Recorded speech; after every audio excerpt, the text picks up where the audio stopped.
questions, raise your hand if you have one. We'll get a mic over to you. Start off right here.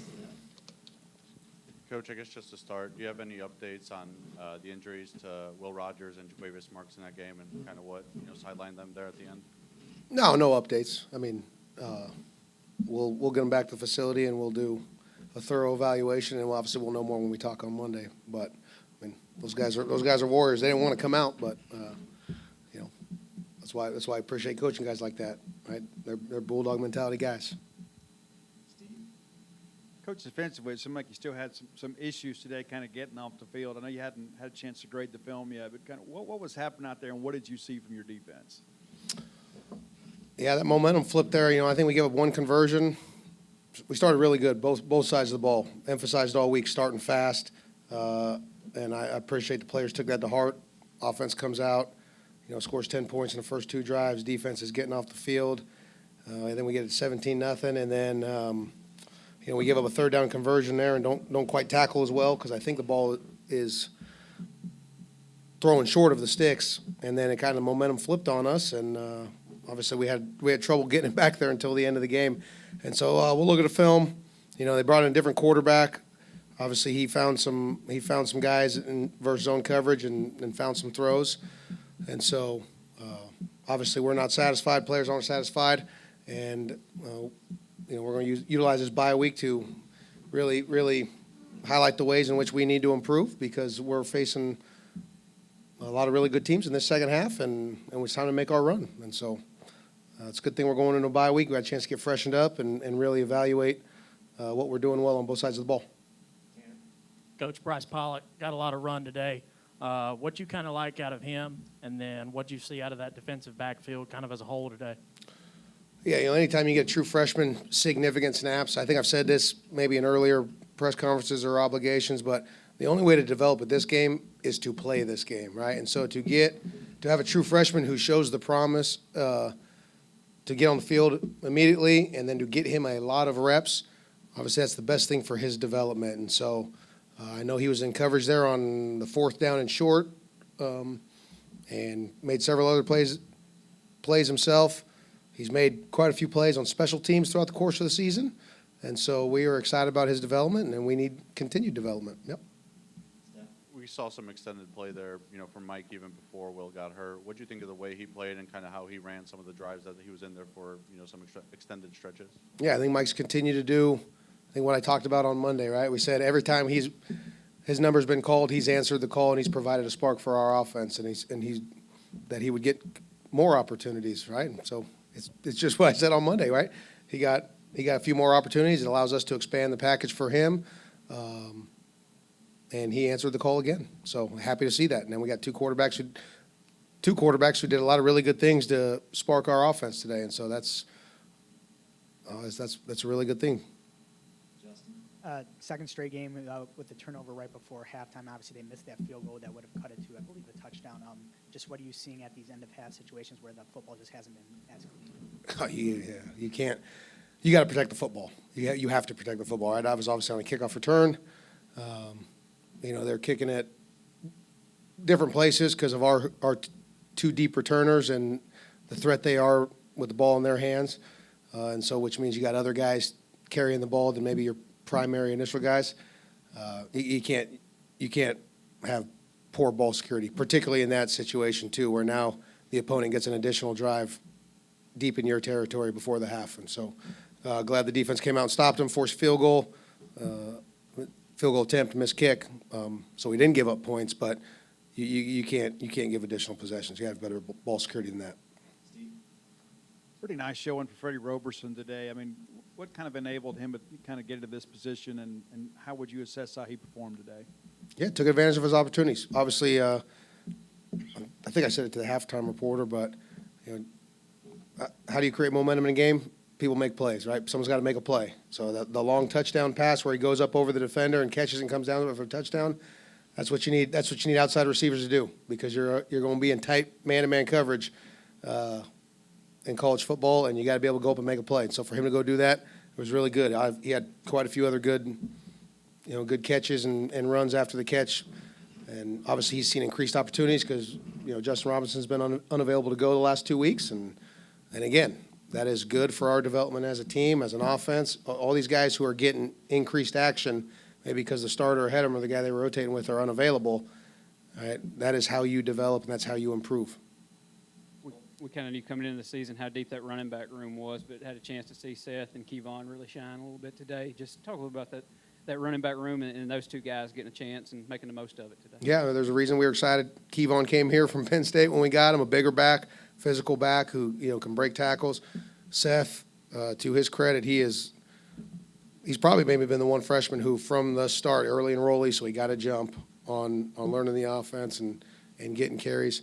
But probably the freshman who has been the most consistent and has looked like he's been game ready from the very jump. And so he's kind of a slasher. He's a stronger runner than people probably give him credit for, though, because he's low undersized. But he's kind of a slasher, and he can kind of find the seams in there and wiggle his way through there and then accelerate out of it. And he did a really nice job for us. Wanted to follow up what you were talking about with Mike Wright a bit earlier. What did you think of kind of the way he embraced his role when he first got to Mississippi State and how he's kind of stayed patient, whether it be less playing time in some games, more playing time today, how he's kind of embraced the role he's been handed here? Oh, it's great. He's a great team guy, and he's emblematic of a lot of guys in our roster, right? Again, we talk a lot about what is a football player, right? Tough, physical, willing to do whatever it takes for the team to win, no matter what that role is. We got a lot of guys who embrace that mentality. Mike is certainly one of them, and Will is too, right? So to have two guys in that room who can push each other and bring different flares and flavors to our offense, that's really good because it forces the opponent to prepare for more. And so it's a pleasure to coach those guys. Tulu didn't go there in the first half. Was that injury related or coach's decision related? No, I mean, that's an internal matter that I'm not going to get into specifics, but I will say, obviously, we have standards and expectations in this program. Accountability is one of them, and so he didn't play in the first half. But to his credit, after that, it's all about how you respond. And he came out in the second half and provided a spark to our offense and did some really good things. Emotionally, what kind of relief and emotions did you just sense from the guys when you got into the locker room after this one, just to get a win for the first time in a while? Yeah. Yeah, we got guys who they're not, I don't know, emotionally. They're 18 to 22-year-old guys. They're not big on showing their emotions necessarily. But winning's hard. Winning's hard. And when you lose, everyone's frustrated, right? I think I addressed that on Monday, right? And so these guys have put in the work. They've asked what we've done. They've done what we've asked them to do. And to come out and get a hard-fought victory, they deserve to enjoy this one and go into the bye week, take advantage of it. We got to get some guys rested up. We got nicks, bumps, and bruises, like all teams have this time of year. And then we have got to go into the second half of the season. And so hopefully they enjoy the rest of their weekend as we head into the bye week. You touched on it a little earlier, but first 25 minutes or so of this game, y'all seemed to be in kind of complete control, and then it flipped. What do you feel was the biggest difference? When you give up a third down conversion and then you let a drive get going and they end up going down the field and scoring a touchdown, all right, that gets them a little momentum. Well, then they kick off to you and you turn it over. Well, that only increases the momentum. College football is a game of momentum. I mean, it is a game of momentum, and the only way to take it back is to make a play. So we had a little stretch, a little lull there where we weren't obviously not executing as well and not making as many plays as they were, so that just builds the momentum. And then you know what? Guys go out and make plays. I credit to the offense particularly, right? We deferred to start the game, so we get the kickoff in the second half. They go down and score. Right now, we don't stop them, but our offense scores again. I think other than obviously we let the clock run out there on the last drive, I think there's only one other possession where we did not come away with some points in the second half. So the offense did a tremendous job of answering the call every single time, right? And that's what you got to do. That's what good teams do, right? If you're struggling on one, the other side finds a way to pick them up and make a play. And because this is a game of momentum, so credit to both sides for fighting hard till the end. And then obviously we kind of were able to start getting some stops there at the end with the defense. Go to Marcus in the back and close it out with Sammy. All right, Coach, as you guys prepare for the second half of the season, looking back on the first half of the season, what do you think are some of the things that you guys have improved in the most, and where do you think that you guys need to work the most as you get ready for the second half? Yeah, I think we've been more consistent offensively. Being able to, depending on what the defense, how they decide to defend us. Some games I would say probably this was closer to maybe South Carolina. A lot of low hats in there, right? And so they make it a little harder to run. So then you got to find ways to create some explosive plays through the pass game.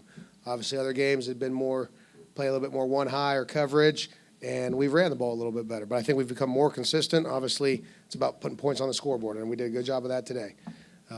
Defensively, and now at times it's been a little kind of feast or famine, but we have spurts where we've shown we're really capable of playing really good defense. We need to improve our consistency, right? And some of that is we got to get guys more reps, and we got to do a better job of executing on a consistent basis. But I'm very, very confident in this locker room, and we got to utilize this bye week the right way. Obviously, also gives coaches a chance to go out and recruiting at the end of the week, but we got to utilize the bye week the right way, go into a great week of prep for Arkansas, and then full steam ahead into the rest of the season because we're in control of our own destiny, right? And that's what you want to be in this sport. We're in control of our own destiny. You kind of touched on it just then, but touch a little bit more on just the consistency that you saw and improvement from last week in the red zone specifically today. Yeah. When you get in the red zone, I think the NCAA keeps this stat incorrectly because if you just go red zone scoring on the NCAA website, right, they count field goals and touchdowns the same, right? You can 4 for 4 in the red zone with 4 field goals and 4 for 4 in the red zone with 4 touchdowns means you're 100% scoring. It's drastically different on the scoreboard, right? So when you get on a scoreboard, it is all about converting touchdowns, okay? And I do think we had one drive where we got into the red zone and then a penalty or a lost yardage play kind of got us out of that and we missed a field goal. But you got to convert in the red zone because a lot of times when you look back on a game, when you review it on Sunday, in my opinion, turnovers are critical stats, right? Conversion downs, 3rd and 4th down. Do you keep drives going? And then how do you finish in the red zone, right? And there's been games we've played in where you get 4 trips in the red zone, you get 2 touchdowns, other team gets 3 touchdowns. Well, that makes a big difference on the scoreboard, right? And so continuing to develop that consistency of converting red zone opportunities into touchdowns, that's huge. All right, thank you. Yep, thank you very much, Hail State.